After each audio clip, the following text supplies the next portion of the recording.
Well, hello, everyone. It's time for the Expendable Show, and I'm your host, the Expendable.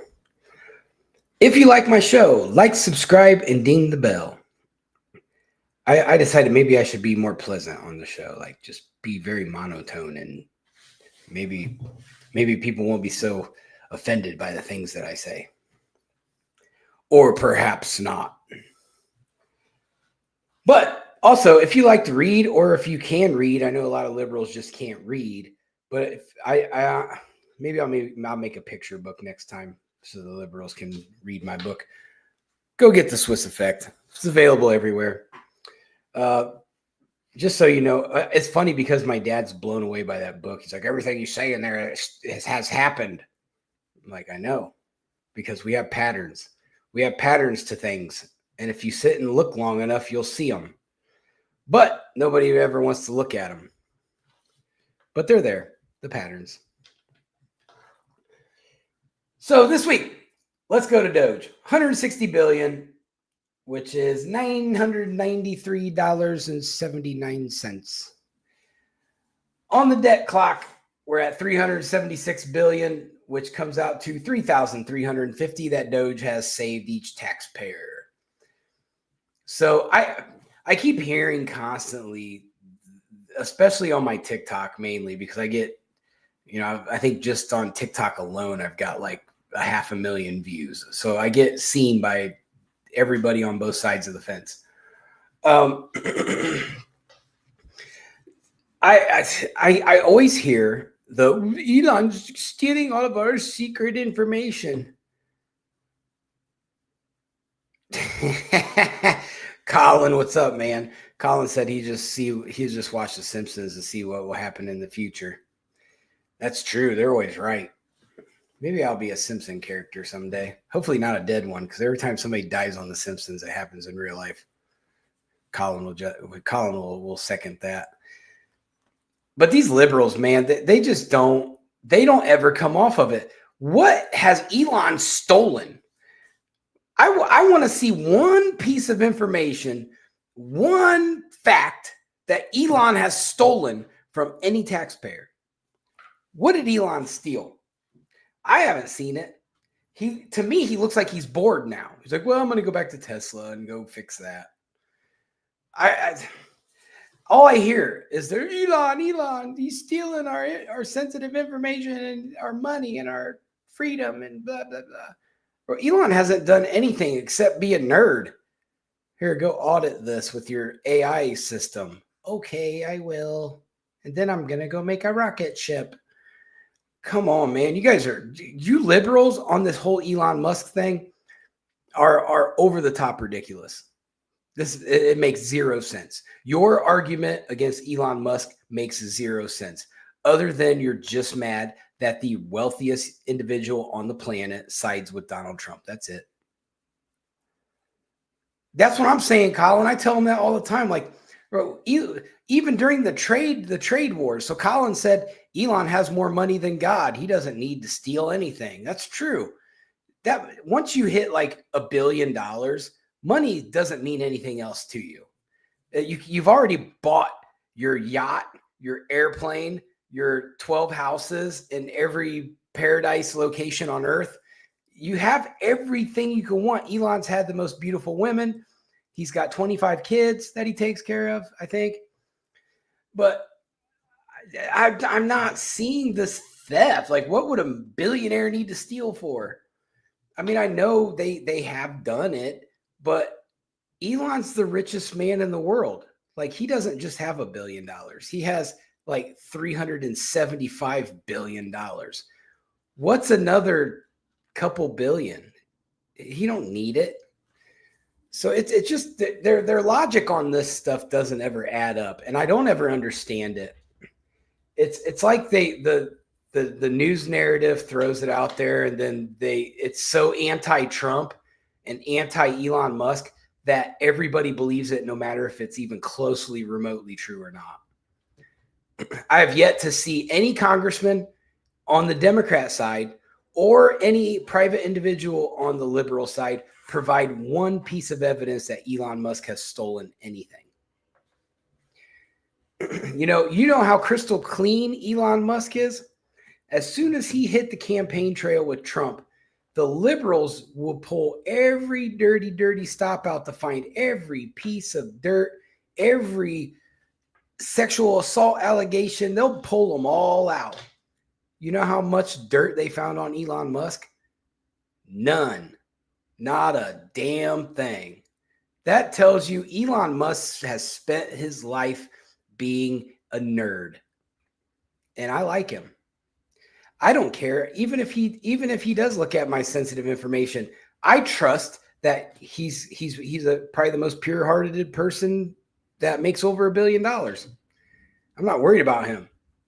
He don't care about that money.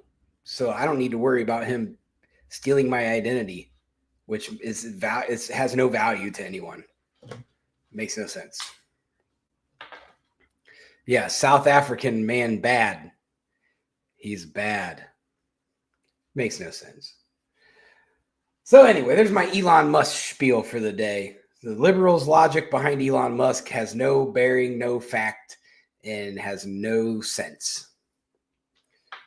And then all they can say is, he steals our stuff. Okay, well, how did he do it? What did he steal? Can we see what he stole? Can you tell us what he stole? No, you can't. CNN told you to think that Elon Musk is stealing your shit. Yep, I get it. Y'all been playing the same brainwashed by the media card for the last 12 years. So, I mean, I get it. It's not like it's not hard to understand your point of view on it. You're an idiot that listens to everything CNN and MSNBC says. And then you try to post memes as facts. Memes aren't facts. Sorry. Canadian Prime Minister race. So, for those of you who pay attention, Carney did win. He beat Pierre Poilievre. So let's go into the first 20 seconds after Carney wins. What happens? Carney gets a microphone and he goes, "Let me tell you something, brother." No, he didn't say that because he's not that cool. The Canadian, who's the Canadian? The Canadian wrestler back in the 90s, the Mountie. He had a stun gun because Canadians can't have guns. So they gave him a taser. Sorry, Rob. If you're watching, I didn't mean to make fun of the Canadians. I like the backdoor woodsman ones and the Canadians that drink lots of beer and that are fun. But those liberal ones, I don't like them. Those aren't real Canadians. So what did Carney say? He said, "As I've been warning for months, America wants our land, our resources, our water, and our country." He said, "These are not idle threats. President Trump is trying to break us so America can own us. That will never, ever happen with my 12 fighter jets." Get out of here, Carney. You're like this on our military right here. Get out of here, Canada. So the most worthless politician in Europe, Ursula von der Leyen, who she's with the European Union, naturally. I talk about her in my book, and I've talked about her on this show quite a few times. She's one of their top officials. She is the top official, actually. She praised Carney. She loves them. Of course, Carney is a Europe lover. If you go look into him, he spends more time in Europe than he does Canada. She said, "I look forward to working closely together, both bilaterally and within the G7. She wrote that on X so everyone could see it. I probably should have talked like a German when I said that, so I can talk like Ursula. Ursula von der Leyen. I like Canada. She said, "We'll defend our shared democratic values, promote multilateralism, and champion free and fair trade." Hold the fort. If trade was free and fair and you advocate for free and fair trade, then why is any country over 50% on tariffs anywhere in the world. You know, we're not the only country China has tariffs on. China doesn't exempt anybody from tariffs. And on certain goods, they're ridiculous. Europe tariffs everybody. So if you're so free and fair trade, why have you not gone in as a European Union and actually looked at all of these trade deals and go, why is everybody tariffing each other? Well, because your idea of free and fair trade, Miss European Union boss, is everybody tariff the United States, but United States isn't allowed to tariff nobody.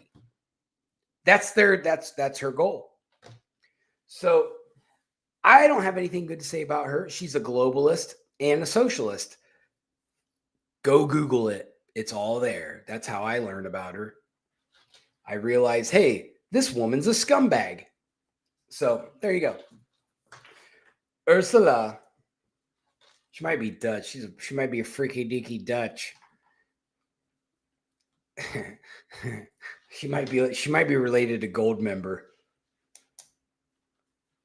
I'm guessing she might be related to Goldmember. So then naturally we have another massive GDP country, Australia. Their Prime Minister, Anthony Albanese, he also wrote on X so everyone could see how much he praised Carney. He said, in a time of global uncertainty, I look forward to continuing to work with you to build on the enduring friendship between our nations and the shared interest of all of our citizens. Wasn't that precious? Australia's turned into a giant socialist turd ball too. Oh, wait. China said something too. Let's see what China said. China's foreign ministry spokesman, Guo Jiakun. Where do they get these names? China stands ready to grow its relations with Canada on the basis of mutual respect, equality, and mutual benefit. I think I've seen that on a dating site before, where the girl says, oh, I'm hoping to get mutual benefits, which means you give me money and I might give you some action. So that's what China's offering Canada. Give us some money and we might give you some action. So there you go. Hey, there's Rob. It's a bad week to be a Canadian with Carney in there. He's going to be worse than old Justin Trudeau. We need to do something. We need the truckers. We need a trucker rally again. That was a pretty awesome thing when them truckers did that in Canada, did their little protest. That was sweet. And then the socialist Trudeau, which naturally the Democrats here who love Trudeau so much with his like 12% approval rating that he had, the Democrats didn't say anything about them like freezing the bank accounts of the truckers. They did all these like evil things to all these truckers just peacefully protesting. All they was doing is driving around in their rigs. And Justin Trudeau didn't like it. So it brought bad press. Well, it didn't matter because he was a bad politician anyway. So then he finally was like, I got to get out of here because we're about to lose the prime ministership to Pierre Poilievre.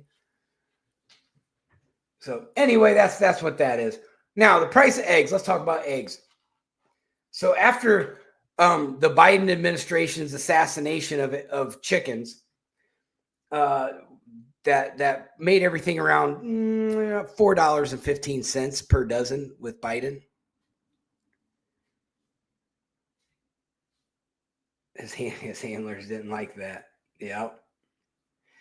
So today I looked at the egg markets and we're at $3.22 a dozen. So we're down. I mean, we're up from where we were last week a little bit, but we're overall, I mean, we're still below Biden. But you can't tell any liberals that because they don't ever, they look at when they're still looking at January egg statistics. Okay. So they won't look at what the going price of eggs is. Same thing with gas. They think gas is still $12 a gallon. If you listen to a liberal tell it, Trump's killing the gas market. It's like, you guys don't ever get gas. You guys drive electric cars and smell your own farts.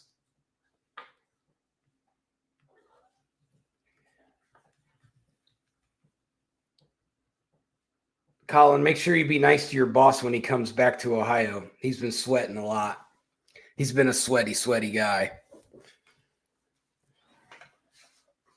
So gas in 2024 was $3.30. Today, the AAA says it is $3.18. So I just looked at it on my way home from work today, and here in my little town of Locust Grove, Georgia, it is $2.58. So there you go. But we're close to the Gulf of Mexico, I guess. I think that makes a difference somehow.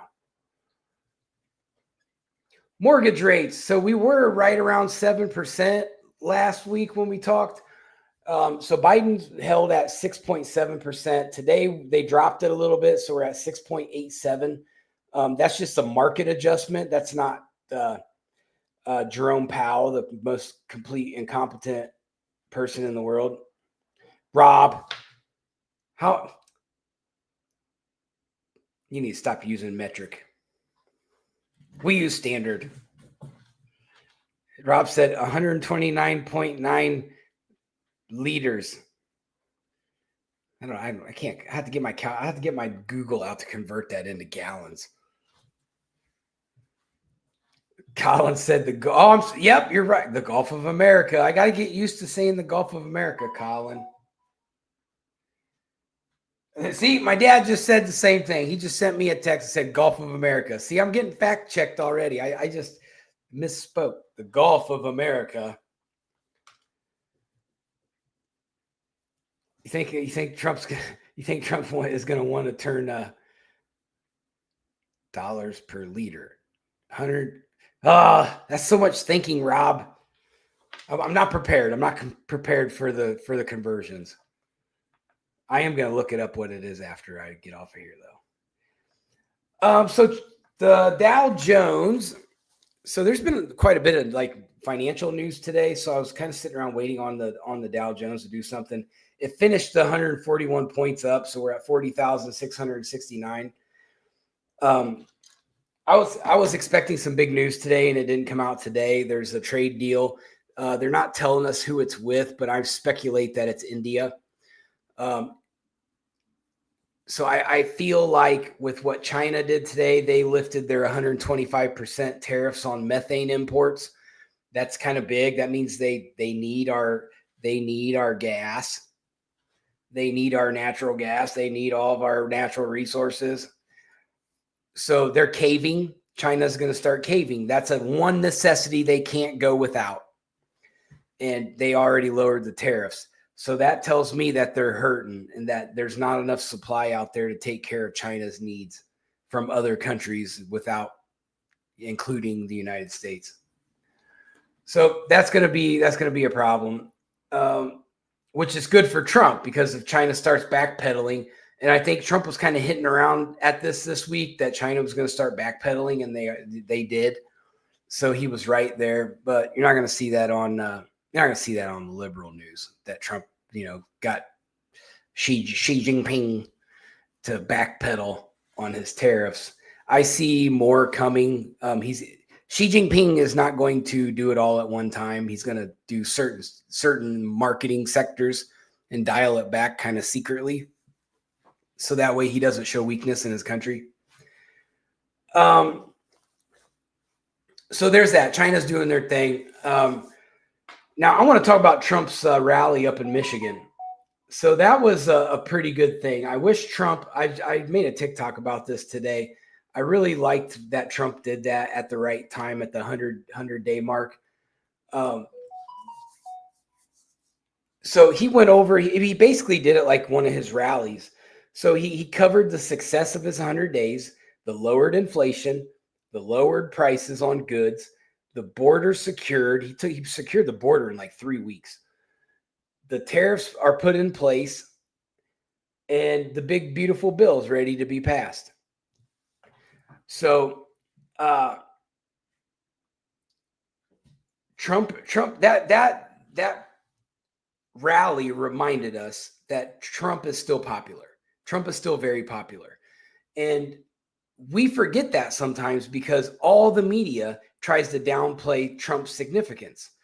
And so I think Trump needs to continue to do this, like even if it's every 100 days, go out there, pick a strategic city or town or whatever, and just blow the doors off the place and just pack it. And remind the world that, hey, I'm still running things and I'm still popular here. So I really like that. And so one significant thing. So Trump met with some military personnel in Michigan as well, and you'll never guess who joined him in highlighting it. Michigan Governor Gretchen Whitmer. I at first when I saw this clip, I had to do a double take because I thought it was Kristi Noem. I'm like, oh, that was nice. Kristi Noem went to Michigan. And I was like, wait a minute. That's Gretchen Whitmer. Why is Gretchen Whitmer all of a sudden buddies with Trump now? She went to the White House and she held her file up so nobody could take a picture, even though everybody knew it was Gretchen Whitmer. And now she's not trying to hide. She just wore a hat this time and was out there. She looked like she was campaigning with Trump. So I have a theory on that, but we're going to cover all of this. So Governor Gretchen Whitmer, who's a Democrat, for those of you who don't know, she greeted Donald Trump on the tarmac in Michigan before his speech to the National Guard. And that was yesterday. She also spoke without hiding her face. So she feels a lot more accepted. I think she was scared of MAGA. Well, now we've accepted her and said, well, Governor Whitmer, if you're going to be in MAGA, we'll accept you. And so she feels more comfortable. So she didn't have to hide her face anymore. So Gretchen Whitmer went on to say, well, I hadn't planned to speak, but on behalf of all the military men and women who serve our country and serve so honorably on behalf of the state of Michigan, I am really damn happy we're here. So I'm okay with that. If Gretchen Whitmer wants to come out and use Donald Trump's platform to say, hey, I appreciate you guardsmen here in Michigan, I'm good with that. She should be doing stuff like that anyway. But it's ironic because you wouldn't see her do it with other Democrats because it just seems like the Democrats are like anti-military all the time. They don't understand military people, I don't think. Trump then went on to say, so I want to thank Governor Gretchen Whitmer for bringing it also to our attention very strongly. He puts LY at the end of every word. I love it. And I'm not supposed to do that. She's a Democrat. They say, don't do that. Don't have her here. I said, no, she's going to be here. She's done a very good job, frankly. And she was very much involved with the Republicans. They worked together on saving it, whatever it is. I don't know what he's talking about there. And it was not easy. So I want to thank you very much, Gretchen. Good job. So Trump comes out and he says all these really, really like overly nice words about Gretchen Whitmer. I feel like they've made it some kind of a deal, but it's going to be interesting to see what happens. I bet you David Hogg's going to try to primary Gretchen Whitmer now. Oh, imagine that David Hogg's on TV right as I say his name. He's getting targeted by DEI. He must be not very DEI friendly. Trump also reminded us that kind of his slogan going on right now is that this is the revolution of common sense, and it is, and he needs to continue with the common sense. So I really enjoyed Trump's his speech. He reminded everybody, here's the successes that we have, here's what's yet to come, and here's what we need to be prepared for, and please be patient, because these are in my words, of course. But if fixing the economy was so damn easy, every president would do it. But in fact, only a very small handful of presidents have actually had a positive effect on the economy. There. You see, Joe Biden, he had a completely polar opposite effect on the economy. Barack Obama had a completely polar opposite effect on the economy. George W. Bush, I don't think he understood what the economy means. So, I mean, you've got, if fixing the American economy was so easy, every president would do it and they'd look like superheroes. But in fact, fixing the economy is difficult. There's a lot of moving parts, especially when you have Wall Street working against you. You have billionaires working against you. You have foreign markets working against you. So Trump does have his hands full. It is not going to be easy to fix the economy. But no one has tried to do what he's doing, and at this extent. So I think it's going to be good. I agree, Colin. He's fixing way more than the economy. And I think if everybody goes back and watches his speech in Michigan from yesterday, he does a good job of articulating, like, hey, the border's secure. Look at the stats. Like, hey, look at the gas prices. Yeah, he does. He does, Colin, for sure. He's got his work cut out for him. He inherited a $37 trillion debt. That's not going to be an easy thing to get out of. Especially when you have the Democrats are fighting against wasteful spending cuts. For some reason, they like wasteful spending, ironically. And then they want to keep making bills that just prints more money, that devalues our dollar, which causes recessions. So they don't get it, or they're trying to just sabotage it, which is probably a little bit of both. So there is a trade deal that just got signed today between Trump and Zelensky. I do not have the full details of that yet. They have not been released. U.S. President Donald Trump's administration has reached one trade deal and is waiting approvals from that country. So that's Howard Lutnick coming out and saying that. That's not the Ukraine U.S. deal. Howard Lutnick is talking about one of the tariff countries. So there is a deal that's going to get announced any day. I think it's India. I'm not for sure. It could be Vietnam. So it'll be interesting to see how that comes out, and what the markets do for that.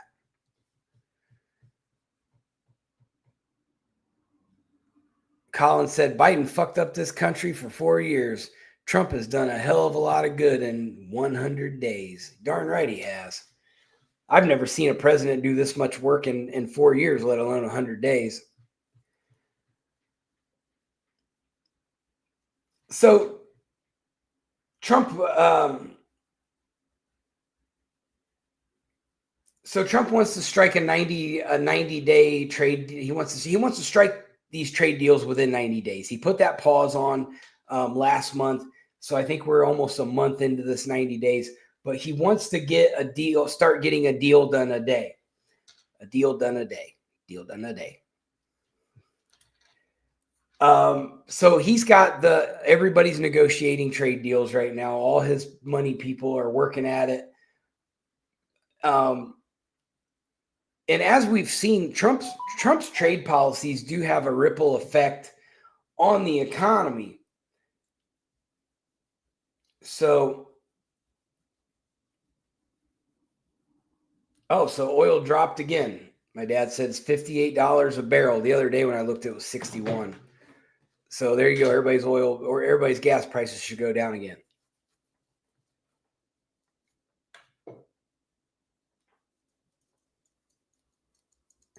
Then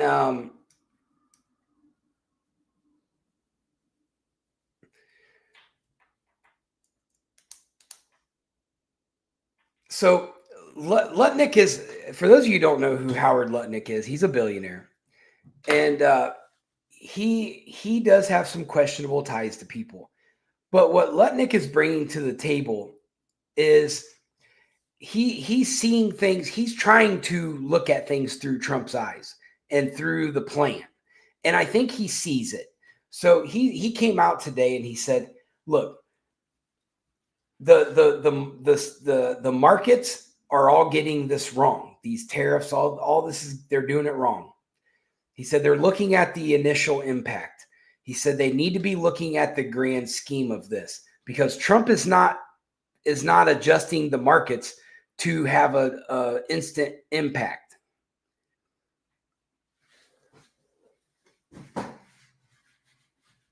So when you step back and you look at what Trump is doing, where he's going after China, but he's working this other deal with India, and he's got stuff going on with Vietnam and other countries, he can choke China right out of the market. He can do it. He can say, "Well, I'm not going to buy stuff off of you anymore. India told me they're going to start producing this, so I'm going to buy it from them because they're easier to deal with and they're more fair in their trade." That's going to hurt China big time. And every single news outlet I've watched today has gone, "Poor China. Well, we have to have China."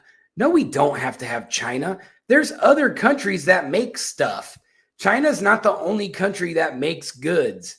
Singapore does, Malaysia does, Vietnam, Laos, India. There's a lot of countries that make stuff, and that's just in that region. You can go into Central America, you can go into South America. There's a lot of countries that make stuff. We don't have to buy stuff off of China. They're not the only ones who make air freshener cans and cheap dishes and all this stuff that we think that we have to have from China. There's other countries that can make the same stuff. It's not rocket science. If people can make it cheap like China does, everybody can make it cheap like China does. So if it was me, I'd choke China all the way out of the economy and give that revenue to India, because Prime Minister Modi has worked with Trump every step of the way, and I think it'll be a better business relationship. So Lutnick went on to say that Trump's not just focused on the markets; he's trying to reset global trade. That's exactly what he's doing, and it's hard to do. It takes strength, but he's going to protect the American economy because it's our economy. Europe and China and Russia, they shouldn't have the effects on our economy like they think they need to have. We should be able to function.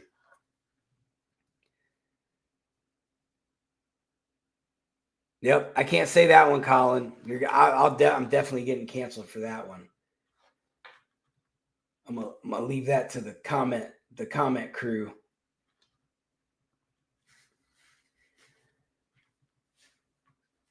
Okay, so now we'll get into the Trump Ukraine deal. So I haven't seen the final because they just recently finished it. America first, bitches. So Trump and Ukraine. U.S. President Donald Trump has previously described such a deal as reimbursement for the billions in American aid funneled to Ukraine since Russia launched its full-scale invasion in 2022. The Trump administration urged Ukraine to sign all three documents that are connected to this deal. So there's three documents that need signed, and each one has a different emphasis. Says President Trump has said that the time to get this deal done is now. And we're moving with deliberate speed towards getting this whole war to end.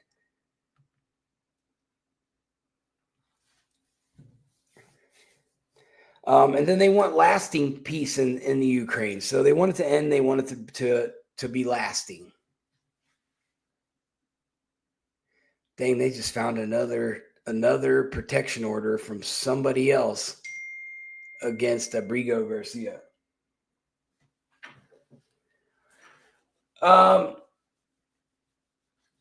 Okay. Ukrainian, like the little minister of whatever, Yaroslav Zelensky, he said, I can't read. He said the agreement terms between the United States and Ukraine have improved. Ukraine will not need to pay back prior aid as debt, and that the U.S. will contribute to a reconstruction fund. So now we're going to make money off reconstructing Ukraine. So let's see what else. Ukraine Prime Minister Denis Shmyhal said on national television that the deal is expected to be signed in the next 24 hours, which it just got signed. Like as I started the show, it got signed.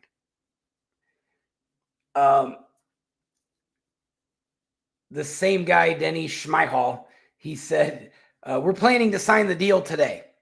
The United States also agreed to contribute to the reconstruction fund. For example, if the U.S.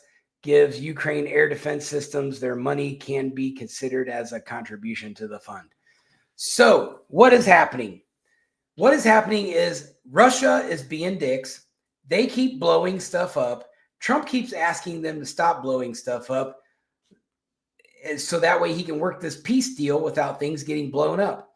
So Trump sat down with Zelensky when they went into the Holy Land at the Pope's funeral, and he said, hey, let's make this deal so I can put American boots on the ground in Ukraine to start working on these mineral mines and rebuilding your cities.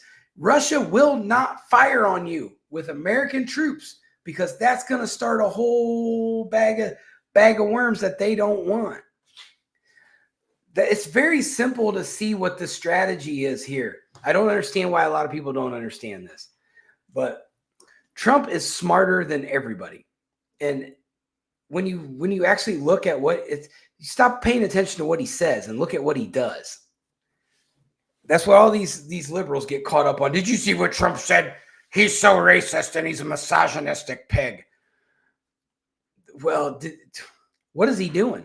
Well, he's not doing anything racist to nobody, and he's not doing anything misogynist to anybody. I think it's an amazing strategy. You put American soldiers on the ground or American contractors to start working in that country. Who is going to attack Ukraine? Nobody. Russia's not going to attack and start a whole thing with us over Ukraine. They're going to go to the table. It's going to bring Putin to the negotiation table, and they're going to get this. They're going to get this done faster, because Putin wants to get what he wants to get and get out.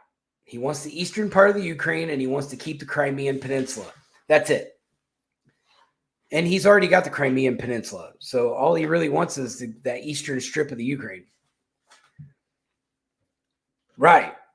It's like putting a whole line of Captain Americas out in front of the Ukraine and saying, go ahead, Russia, do your worst. So I think it's a good idea. It's a good strategy. American human shields. A lot of people aren't even going to test that. I mean, all that tough talk the cartels were doing, you ain't seen them do a whole lot to our American soldiers, have you? And they are sweared up and down they was going to wipe out the Navy SEALs and the Rangers. Get out of here. Child's play. You guys are child's play to them. All they got to do is fly around in a silent helicopter with their infrared cameras. They'll see every one of you, and it's over with. Tell them, Colin. Them cartels, they don't have no chance.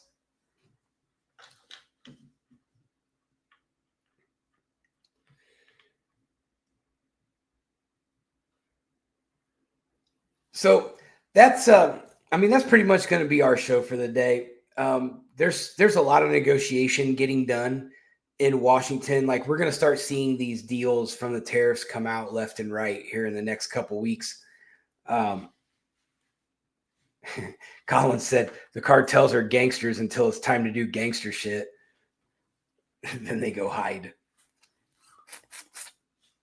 They're scared of ICE. They're scared of ICE, and ICE isn't even as nearly as highly trained as the Navy. That's how wimpy the cartels are. They talked all that shit and they didn't do nothing. It's like watching the Cleveland Browns every year. They talk about winning the Super Bowl every year and then they don't do nothing. But that's our show for the day. I'm expecting some big news by Sunday with this big trade deal, and we're going to break it down, every aspect of it. Hopefully I'll have the full details of the U.S.-Russia mineral deal, and I'll be able to break that down as well. So everybody be safe out there. Watch out for crazy lunatics that are out protesting. Watch out for questionably looking people that may be men or maybe women that have purple hair and are hideously ugly. Those are the ones you got to watch out for. And don't get drunk and take any random woman home, because you never know. You never know. But I'm out. Peace.